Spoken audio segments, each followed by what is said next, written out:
கிழிஞ்ச மாதிரிதான் ஒரு கடலை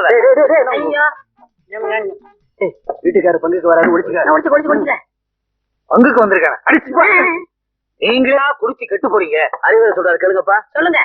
உங்களுக்கு இப்ப தெரியாது. இது பிராண்டி தானே? இது தண்ணி. இப்ப நீங்க பிராண்டிய குடிக்க போறீங்க இல்லையா? 2 புழு எடுத்துட்டு வா. நீங்க என்ன சீனாக்காரரா? நான் எந்த நாட்டுக்காரன்னு புழு வந்ததுக்கு அப்புறம் தான் தெரியும். அப்படியா? எடுத்துட்டு வா. புழு வந்ததுக்கு அப்புறம் உங்களுக்கு தெரிஞ்சுக்கலாம். நீங்க கேட்டது எடுத்துங்க. என்னது? நல்லா சொல்லு. புழுங்க.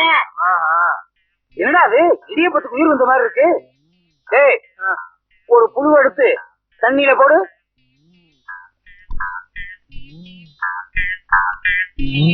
போடு. இப்ப தண்ணியில போட்ட புழு என்ன பண்ணிட்டு இருக்கு? துள்ளி விளையாடுது. இன்னொரு புழு எடுத்து பிராண்டியில போடு. சீக்கிரம்.